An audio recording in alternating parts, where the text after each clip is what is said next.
You have come to the right place, and welcome to my review for the Acer Predator XB273U NX. This is the brother model to the Acer Predator GX, which I happen to have right here and have been using for over a year. Now, I had asked you guys if you wanted to see an NX versus GX video or just an NX review, and the results seemed pretty split, so for now, I've decided to just roll with the NX review, but if there are enough NX versus GX requests, I can most certainly do that as well. This will be a relatively simple review from a consumer's perspective. Also, college has been a doozy for me this semester, so that's why this video had to be pushed back until now, which is spring break for me, so good timing. Alright, enough of my babbling, let's get to the review.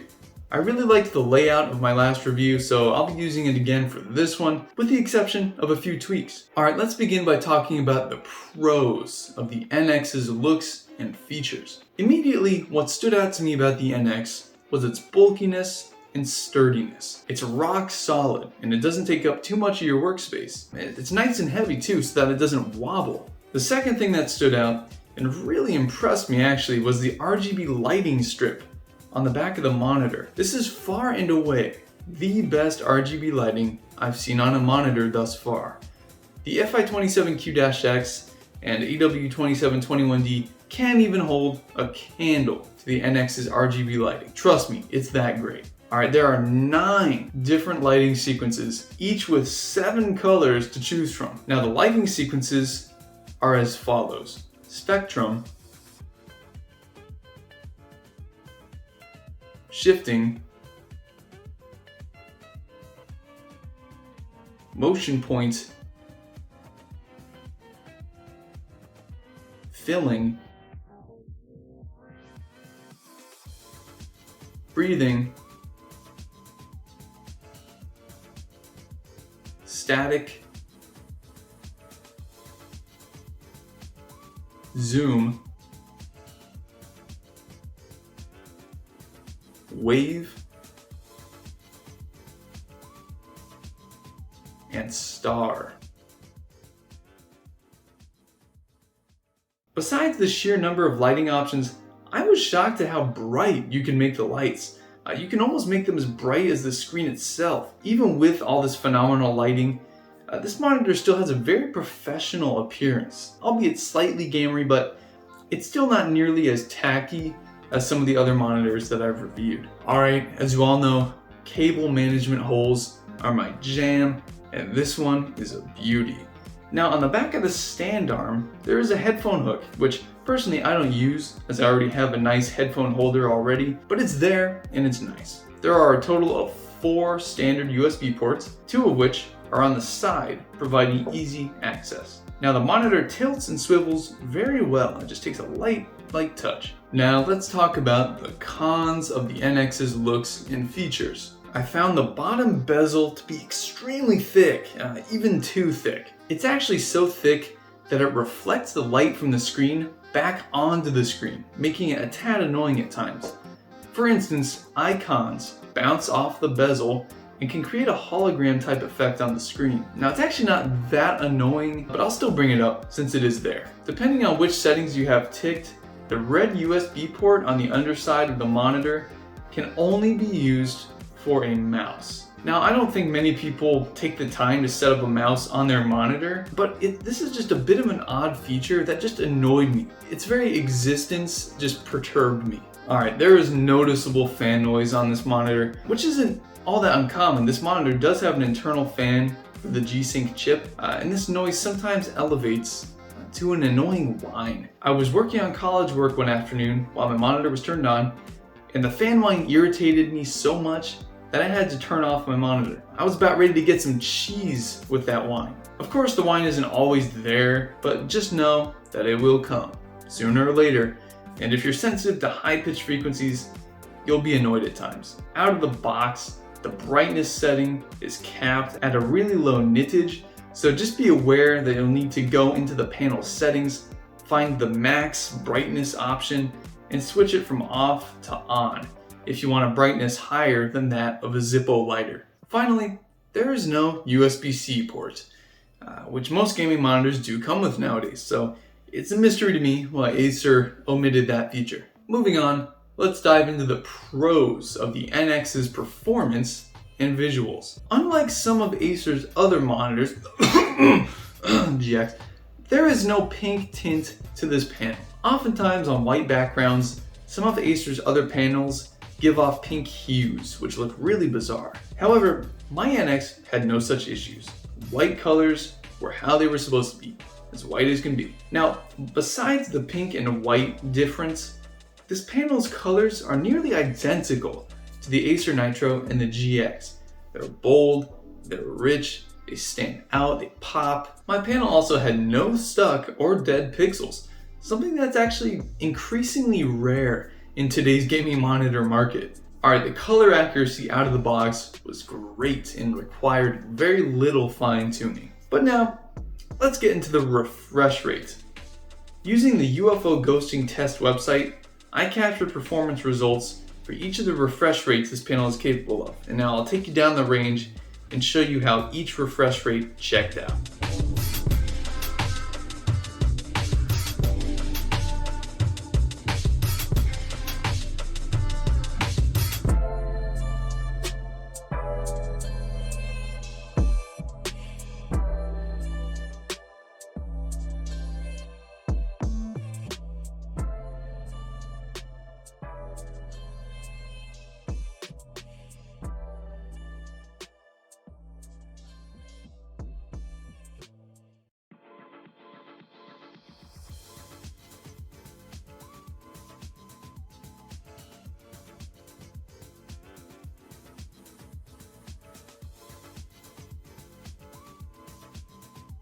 As you can see, this panel does not ghost really at all, and there's no noticeable overshoot or undershoot on any of the refresh rates. Now, this goes for gaming as well. This is pretty astounding, as even on the GX, there is a bit of overshoot at the lower refresh rates. While this is great, there are a couple of drawbacks when it comes to refresh rate that we'll get into later. As usual, Display HDR 400 is underrated and quite smooth, although you'd probably expect Display HDR 1000 from such an expensive monitor.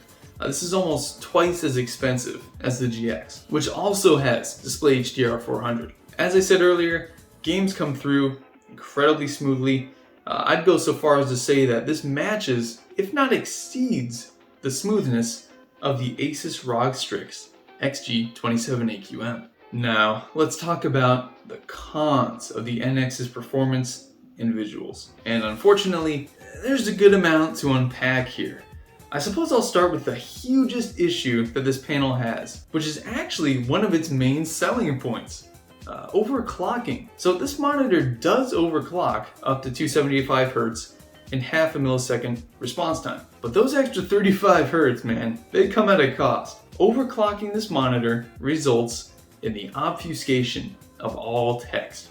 And what that means is each letter of the text on your screen will have a strange multicolored glow around it that renders the text ugly and borderline unreadable. The glitch actually looks similar to how a BGR subpixel layout makes text look. I couldn't stand to use overclocking. It made all text unreadable. It made it look so bad. Now, of course, the moment you turn overclocking off, the text returns to normal. That was far and away the biggest disappointment of this monitor for me.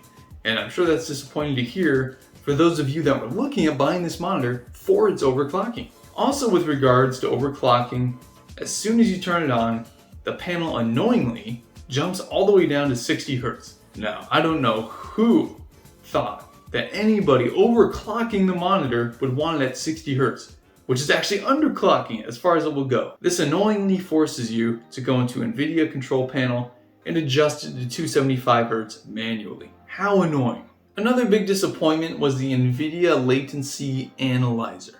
If you want to run it while playing a game, a massive, ugly OSD pops up on your screen, obscuring your view slightly. Now, this made it so that I couldn't even stand to run it. I also noticed no improvements to my PC's latency when I had actually run it. So I think the idea of the Latency Analyzer is basically a piece of branding fluff that serves no real purpose other than to sound good on paper. Alright, when on bright backgrounds such as plain white screen, there's a noticeable darkening around the edges of the panel where the bezel is on the sides.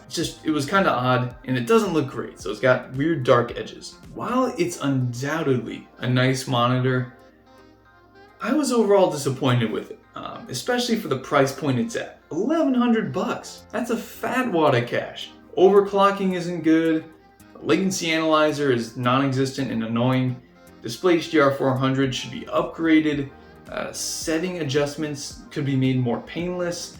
A USB-C should be added, and the fan could be quieter. Other than these things, the monitor did meet expectations and exceeded a couple, such as the RGB lighting and the refresh rate smoothness. For the price point though, I would actually rank this lower than the GX and the Nitro, although higher, slightly higher, than the AW2721D and the FI27Q-X. I still think that the Asus ROG Strix XG27AQM gives you the most bang for your buck, so that monitor still reigns as king in my book. That's all I got for this review, but we still got one of my favorite things I like to do at the end of every review: reviewing people's reviews. Alright, this shouldn't take but a second. We only have 3 reviews. This is on the Best Buy website, which is currently the only place that you can buy this monitor. Hasib says, great 1440p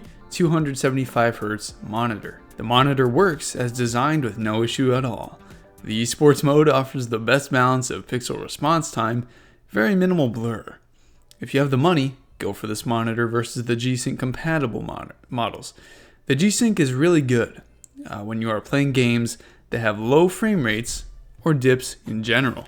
You can't go wrong with this monitor or Asus PG279QM.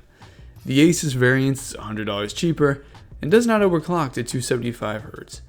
Well, the Asus variant probably has a better overclock than what this one offers. I don't recall actually trying out the esports mode for pixel response time, and I didn't have any problems with blur on any of the 1000 FPS games I was playing. I'm not quite sure if what he's saying there is accurate, but I'll give him the benefit of the doubt. Now here's where I disagree though. He says go for this one over the G-Sync compatible. No, I'd say actually the opposite. I don't think this is worth all that extra money for the G-Sync. The only way you'll notice like any sort of difference is if you have a really beefy PC that you can notice every little thing on it. If your PC is even a couple years old, you're probably going to be just fine rolling with the GX or the Nitro or the Asus ROG Strix XG27AQM. Whichever one is your preference, because they're all great. Those three are those are the 3 giants right now. Hasib, I rate your comment 3 out of 5 stars. Still not selected. Incredible 5-star review. 1,000 out of 1,000. Alrighty. Everything it promises and more. Truly get what you pay for when it comes to monitors.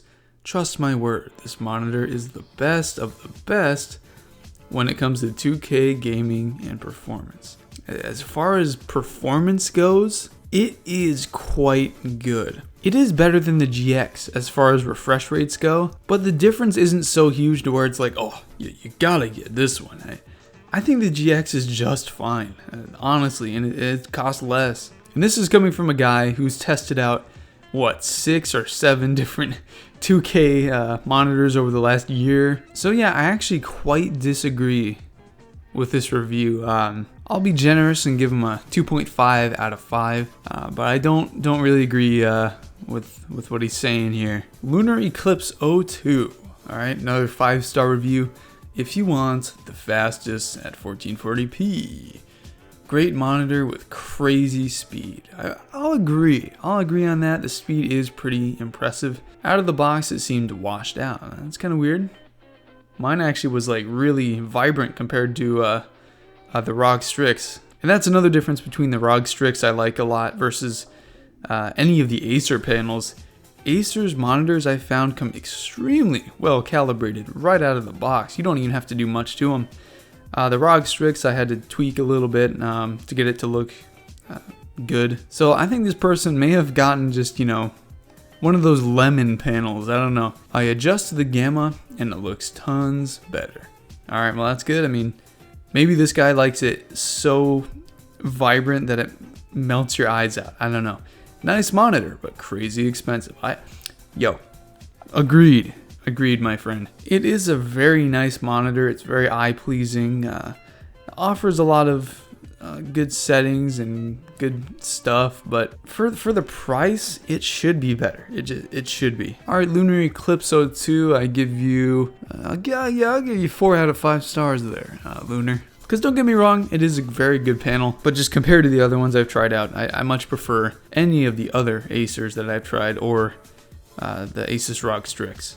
Alright, now this quite possibly will be the last monitor I review for quite some time. I'm actually not sure. There's nothing on my radar, man. Nothing just like eye-popping that I want to get my hands on anymore. Still, stay tuned for more monitor reviews. I just can't tell you what the next one will be, or if I'm even doing a next one. I can't even tell you that. But also stay tuned for more of my other reviews. I'm going to be doing a lot of other stuff on this channel. I kind of want to expand what I've been doing, so I want to start doing some TV shows. Survivor Season 42 is out. I'm hoping to review that season. It's looking a little crappy so far, but I'll be posting a review for it. Also, the new Meshuggah album out on, April 1st.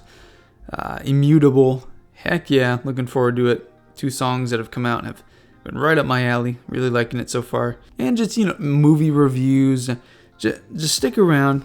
I'll be doing other reviews. Promise they'll be entertaining. All I ask is that you just check them out. Just even if it's for 5 seconds, just give it a shot. I could definitely use the support on my other reviews. Alright, now if you're still watching this video, you are a trooper. You got through my painfully annoying voice this entire time. My really annoying hand shuffling that I noticed I do while editing this.